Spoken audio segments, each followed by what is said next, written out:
stop me? A man with my reputation? Of course not. Vaginas aren't always extremely pretty, but they're never as hideous as bollocks, are they, Fiona? Why did God make our bollocks so ugly? Why? I think God was taking the mickey, wasn't All he? other animals have their bollocks inside. Even dogs' bollocks, which are out there, are covered in a nice combable hair. Aren't yours then? You can see... Yeah, it's got hair, but I couldn't shape it. It's not like you get the old the heat tongue things on it, is it? Yeah. You straighten them out. Right? Have you ever clipped your pubes? No, I haven't. Never? No. No. Have you, Matt? You must have done. Yeah. What are you going? What's the look you're going for? Is it the Brazilian or the Hollywood? No, it's the nice and neat and out of the way. But don't you find that once you start clipping, it's impossible to know when to stop? Yeah. That's the trouble with it, isn't it? Half an hour later, you're like, Yeah. fuck, what have I done? Yeah. I had a girlfriend once, and I decided during one romantic evening that I would shape her pubic hair to look like a heart. Yeah, I know people have done that. Yeah. But I was distracted, and I drew blood. Oh no. Not a lot. But so I didn't do that again. No, the bleeding heart. But the real genitalia is hideous, isn't it? And yet I understand that some people, some gay men, really find all that attractive. Now, women don't, do they, Fiona? Generally speaking, No, I don't women do not find willy and scrotums. You don't find them attractive, do you? So why are they like that? Like turkeys, aren't they? Yeah, can you think of anything? Yeah, or The Last Chicken in the Shop, which is a piece of cabaret that I only do in male company. But anyway, but that's odd, because there are a few things in the animal kingdom that are hideous. Baboons' arses, those strange, Yes. they look like tumours, don't they? Yeah, they do. Yeah. And they're bright red, All hanging out. and they look ridiculous, ugly, painful, and all the rest of it. I'm trying to think of other hideous things in the animal kingdom. Octopuses just generally are hideous, aren't they? Are they? Don't they think they're hideous? Oh, I think they're quite beautiful, Do actually. you? Yeah. Okay. Yeah. What sort of way? Sort of serene. They do look wise. I grant you their eyes. Elegant. They look sort of just... Don't their eyes look smooth. ridiculous, though, in that head? They've got that strange sort of alien-like head, and the way that those tentacles along the bottom, and sitting in there, right in the middle of all that mass of weird, boneless flesh, you've got these eyes that look a little bit, like a history teacher. Don't they?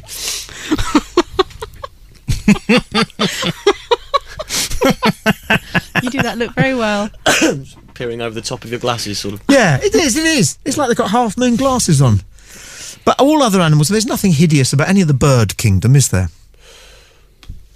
Or I can't think of any mammals that have got anything as hideous on them as the male scrotum, and it's just odd. And I'm not talking about scrotums and things gratuitously. It's just nice to be able to have a normal conversation like this in the open. How are we doing for emails? It's studio@playradio.uk.com. Andrew Nixon, who seems to be sending a lot of emails tonight. That one's not coming up for some reason. Says, why aren't you reading out my fucking cunts?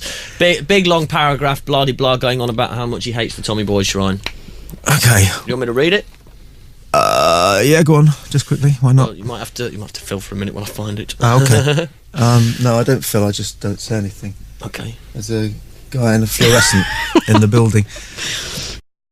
Where we are, good listener, you probably wonder, but we're in a studio which is in an extremely high-tech and impressive converted barn, a gigantic barn. I would imagine it was a grain store or something when it was a working barn, because it's huge. You could hide a Boeing 747 in it, and it's in the middle of fields, and we're kind of lonely. And if the KKK came for us, We're stuffed. I would love that. Yeah.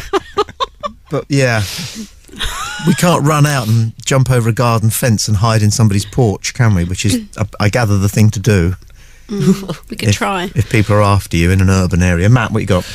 Tommy, I hope you won't mind me writing and having a pop at your beloved Shrine Forum. This is Andrew Nixon. As a regular contributor to its threads, I do know that you do not spend much time on there yourself, or at least not in a posting capacity. Therefore, I'd like to give you a brief update on what actually goes on in there these days, all in your good name.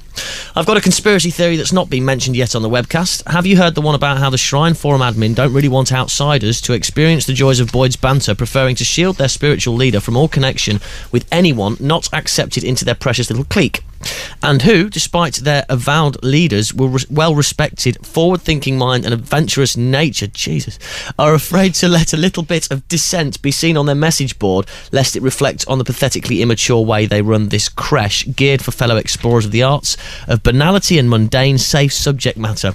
But for the posts of one member who knows who he is, the Shrine Forum would be as lifeless, limp and uninteresting as a razor-sharp Mick YNWA's cock after his usual couple of pints of stout.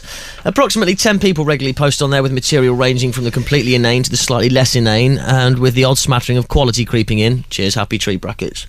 Until I was recently suspended, until August 2010, in other words banned, I was the most active poster on that forum, and while readily admitting I'm not in Happy Tree's league, I wasn't just posting lols and snippets of newsworthy gossip like you. I'm also an explorer of the human thought process, albeit an amateur one, and I've tried my best to provoke deeper thought from my unique perspective and apply it positively. Cheers guys, it was a lesson in humility meeting you all. Cole. When are we supposed to have met? Fuck knows. Well, I don't know about anybody else here, but people listening will probably have tried to get onto forums and chat rooms and things. I don't really expend too much energy on it because I don't know why. I think possibly because I've got an ego and I don't like the idea of just talking to about 3 or 4 people, which is what most forums are. And I mean, he's right. It seems to me that most forums do want to keep out other people, like golf clubs. They don't, or the Jewish faith. I've got a mate who's a Jew, and he said, I said to him, go on then, convert me. He said, we don't want you. He said, we're not recruiting. He said, the Jewish faith is not recruiting. Haven't you noticed that? You will not get a rabbi knock at your door and ask you if you could be happier. It's true. He said, we're not recruiting. And the same goes for golf clubs and forums, I think. It's a little community where probably between half a dozen and a dozen people happily just sort of exchange views and vitriol, I think. Always reminds me of that saying that arguing on the internet is a bit like the Special Olympics. At the end of it, you're still retarded. Okay.